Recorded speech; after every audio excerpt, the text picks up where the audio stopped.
Sapat na po ba yun na basehan para sabihin mo na hindi kumurap o hindi naglustay ng pera ng bayan ang Vice Presidente? Hindi ho.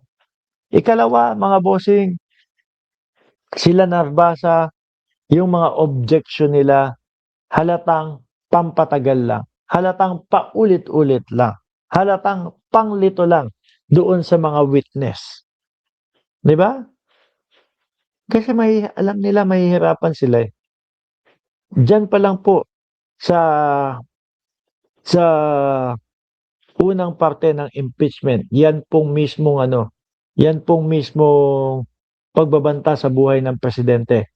Ako ho ay naniniwala, mahirap po nilang malusutan yan mga bossing. Madami pa po ang nakapila. Nandiyan pa yung susunod, confidential funds. Nandiyan pa din ho susunod mga kababayan, yun po bribery sa Department of Education. At ito nga nagulat yung iba. Sabi nung iba, aba ibang klase ang Vice Presidente. No, kasi talagang eto din yung naging huling vlog ni Mima Alicia po, mga bossing. Yung pa-catering ng Vice Presidente ho, mga kababayan, doon sa loob ng Senado. Di ba? Ay, hindi ito. Alisin ko. Ito din, yan din yung huling naging vlog ni Mima Alicia patungkol po doon sa pagkain ng mga side nila doon po sa Senado. Nasaan ba yun? Sandali nga. Alisin ko na ito. Ayan Abogado PH, sabi. Abogado PH, nasaan ba yun? Ito. Look, okay, sabi. Look, in a July 7 letter, Vice President Sara Duterte requested the Senate to allow exclusive arrangement for her impeachment trial defensive food and beverage due to security. Ano yun? May laso ng pagkain sa Senado at kinakailangan meron pang ganyan.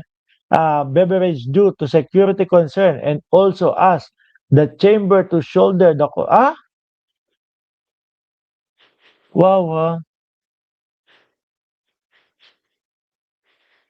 Wow, hindi sila pwedeng kumain doon sa pagkain ng Senado.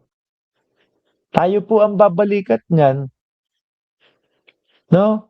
Basahin niyo po. Look, in July 7 letter, Vice President Sara Duterte requested the Senate to allow exclusive arrangement for her impeachment trial defense team, food and beverage due to security concern, and also ask the chamber to shoulder the cost for this and the catering services. Sa balikat ng mamamayang Pilipino po yan, mga bossing. Bakit hindi sila yung gumastos niyan? Parang sobra na naman po yun. Parang grabe naman po yun. Di ba? Baka pati yung mga lawyer niya, yan pong mga lawyer nila, pagkamamahal po ng mga bayan dyan sa mga yan. Siyempre, baka dekalidad po yan. Ako po ay naniniwala, mga bossing, na lahat ng lawyer ni Sara Duterte matatalino po. Hindi naman makakatungtong sa pagiging lawyer yan kundi matatalino. Kaya lang, problema, yung kasong hinahawakan niya o hinahawakan nila. Napakahirap pong idepensa, mga kababayan. Tapos ito, ang impeachment po ay patungkol doon sa paglustay ng pera ng bayan. Tapos ito, kailangan special pa sila, may pa-catering pa. Sagot nino? Sagot ng mamamayang Pilipino. Bakit mamamayang Pilipino? Pondo ng Senado yung gagastos. Sabi ni Ma'am Remy Rivera, ang gara niyang gumastos, pero pera ng bayan ang binabayad. Sabi ni Rosana Alahoy, kung kasabwat ang BF ni Mima, so totoo yung hula ni Maestra Ganda.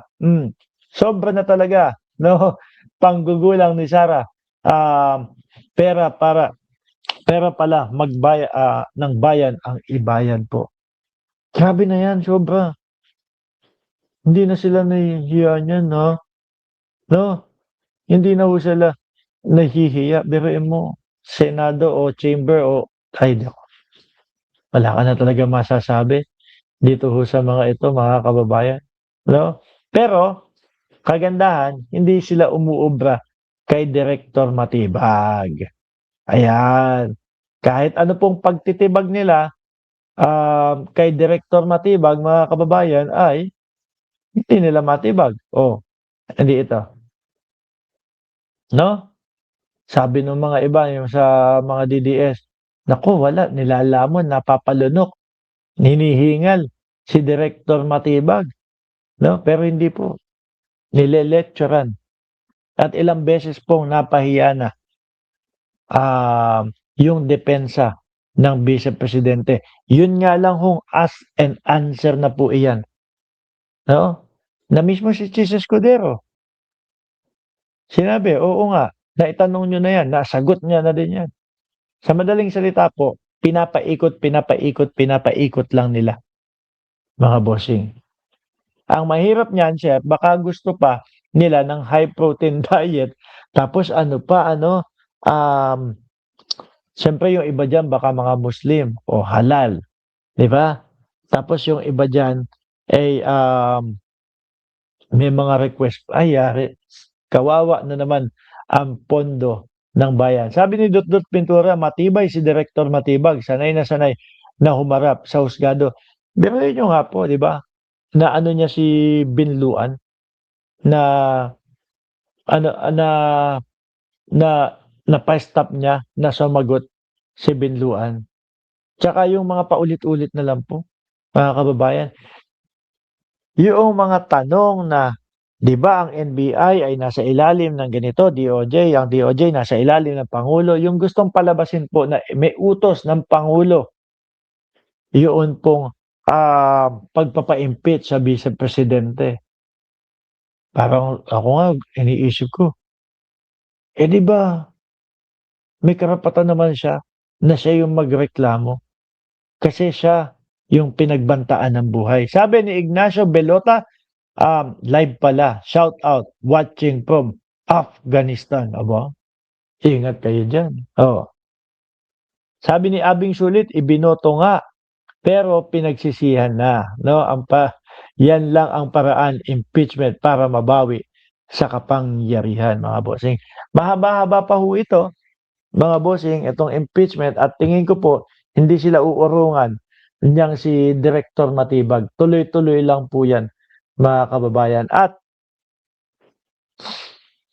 patuloy pong mag-iiyakan yung mga DDS, mga boss chief amo, sir. Anyway, mga boss chief amo, 'no, ayan, 1:00 na madaling araw na dito. Magpapaalam na ako sa inyo.